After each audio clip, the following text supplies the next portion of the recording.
আসসালামু আলাইকুম ওয়া রাহমাতুল্লাহ। আলহামদুলিল্লাহি রাব্বিল আলামিন ওয়াসসালাতু ওয়াসসালামু আলা সাইয়্যিদিল আমবিয়া'i ওয়াল মুরসালিন ওয়া আলা আলিহি ওয়া আসহাবিহি আজমাইন। আউযু বিল্লাহি মিনাশ শাইতানির রাজীম। বিসমিল্লাহির রাহমানির রাহিম। আল্লাযীনা ইন মাক্কান্নাহুম ফিল আরদ أقاموا الصلاة وآتوا الزكاة وأمروا بالمعروف ونهوا عن المنكر صدق الله العظيم।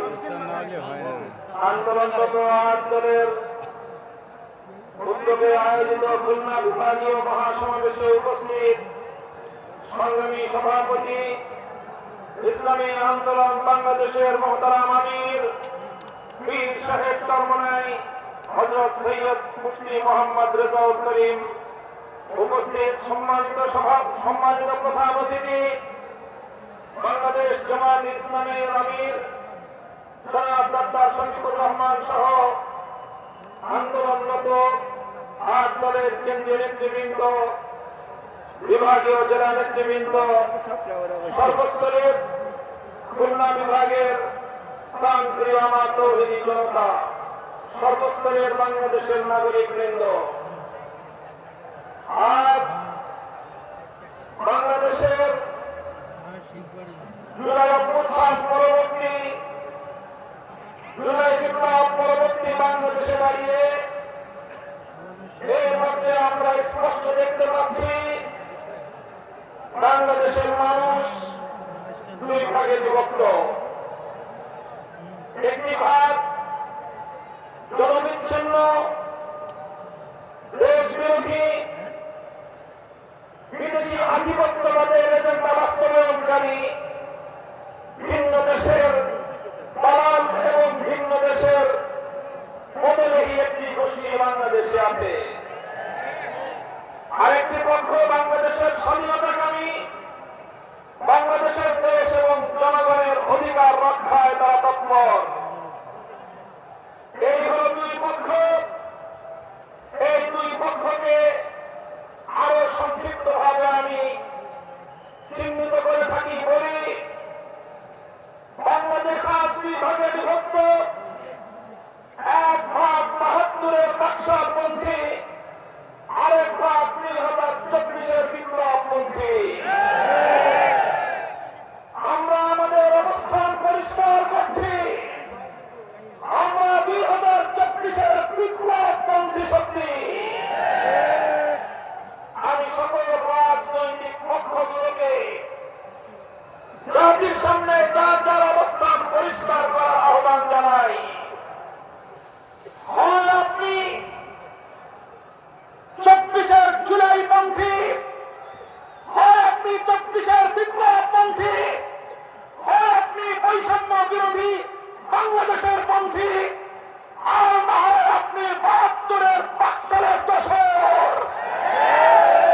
স্পষ্ট ভাষায় ঘোষণা করতে চাই, রক্তের সাগর পেরিয়ে ২৪-এর জুলাই বিপ্লবের পর ৫ই আগস্ট মহান বিপ্লবের মধ্য দিয়ে যেই ফ্যাসিবাদ বাংলার সীমান্ত থেকে বিতাড়িত করা হয়েছে, সেই ফ্যাসিবাদ এবং তার কোন দোসর বাংলার ক্ষমতার মসনদে আসতে পারবে না ইনশাআল্লাহ।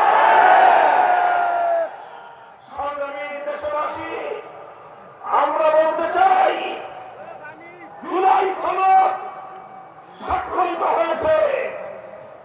জুলাই সনদের আইনি ভিত্তির জন্য আমরা ঐক্যবদ্ধ হয়েছিলাম। আমাদের সে ঐক্যের ভিত্তির উপর দাঁড়িয়ে জুলাই সনদের প্রাথমিকভাবে আইনি ভিত্তি কার্যকর হয়েছে, সরকারি আদেশ জারি হয়েছে। আমরা দাবি করেছিলাম জুলাই সনদকে চূড়ান্তভাবে আইনি ভিত্তি প্রদানের জন্য গণভোটের ইনশাআল্লাহ জুলাই সনদকে চূড়ান্ত ভাবে আইনি ভিত্তি প্রদান করবে।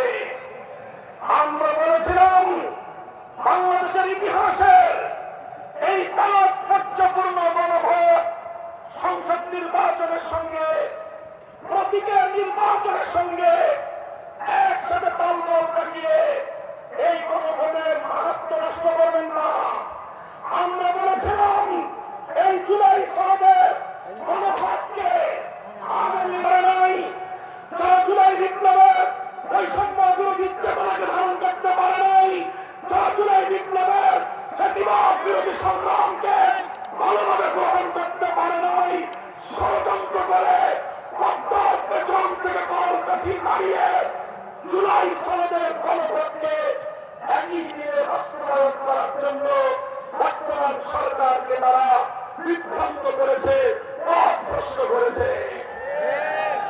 দেশের স্বার্থে, জনতার স্বার্থে, শান্তির স্বার্থে, ঐক্যের স্বার্থে আমরা গণভোটের আয়োজন, হয়তো জুলাই সনদের আয়োজনকে এখন আমরা বলছি স্বতন্ত্র নির্বাচনের মাধ্যমে আলাদা দিন গণভোটের আয়োজনের মধ্য দিয়ে জুলাই সনদ কার্যকর করার এই ঐতিহাসিক পদক্ষেপকে যেন বর্তমান সরকার তার প্রাপ্য সঠিক মর্যাদা দান করে।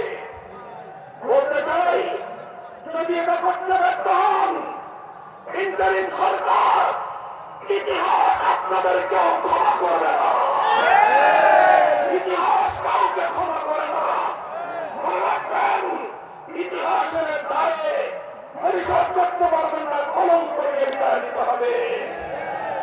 পরিষ্কার করি আমরা, ইনশাআল্লাহ যেই ফ্যাসিবাদ রক্ত দিয়ে বাংলাদেশ থেকে বিদায় করা হয়েছে, বিদেশি প্রভুদের এজেন্ডা বাস্তবায়ন যারা করার জন্য আমার বাংলার স্বাধীন জনপদকে যারা ব্যবহার করেছে, আজও তারা স্বপ্ন দেখছে বিদেশি প্রভুদেরকে খুশি করে আমার ক্ষমতার মসনদে আসবে। তাদেরকে বলতে চাই, বাংলাদেশের মানুষ আজ ঐক্যবদ্ধ, বাংলার মানুষ আজ রাজপথে অবস্থান নিয়েছে। আমরা রাজপথে নেমেছি জুলাই সনদ বাস্তবায়নের গণভোটে বাক্সকে বিজয়ী করার মধ্য দিয়ে আগামীর বৈষম্যহীন ফ্যাসিবাদ মুক্ত বাংলার ভিত আমরা তৈরি করবো ইনশাআল্লাহ। আপনারা সকলে ঘরে ঘরে দাওয়াত পৌঁছে দিবেন। দলীয় প্রতীকে নির্বাচনের পাশাপাশি, দলীয় প্রতীকে ভোট দেওয়ার পাশাপাশি গণভোটে বাক্সে ভোট দিতে হবে।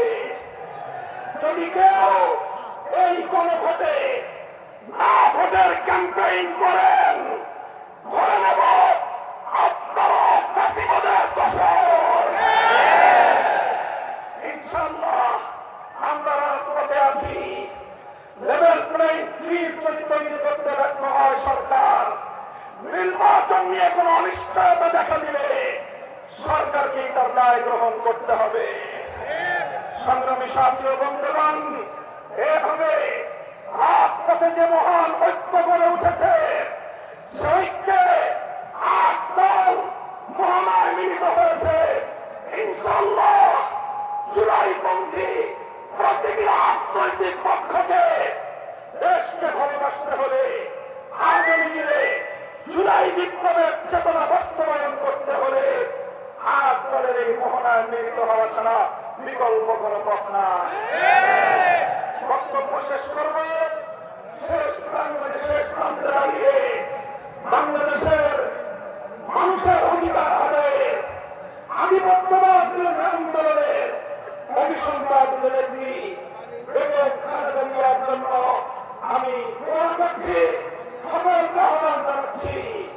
তার জন্য, তার দীর্ঘ হায়াতের জন্য, সুস্থতার জন্য আমরা দোয়া করব। দলীয় সংকীর্ণতার ঊর্ধ্বে উঠে দেশ এবং জাতিকে ভালোবাসতে চাই আমরা। আমাদেরকে বিরোধী পক্ষে ফেলে দিয়ে আমাদের সঙ্গে যদি কেউ বিরোধ তৈরি করতে আসেন, আমাদের শান্তিপ্রিয় চলার পথে যদি কেউ প্রতিবন্ধকতা তৈরি করতে আসেন, রাজপথে মোকাবেলা করব। এই প্রস্তুত থাকবেন তো?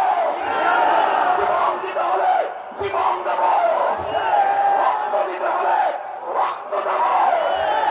দেশ এবং জাতির প্রশ্নে কারো কাছে মাথা নত করবো না, দেশের প্রশ্নে কোনো আপোষ করবো না। মাথা নত করেছি একজনের কাছে, তার কাছে ইনশাআল্লাহ আল্লাহর রহমতে আগামীর বাংলাদেশ হবে ইসলামের বাংলাদেশ। নাসরুম মিনাল্লাহি ওয়া ফাতহুন করিম।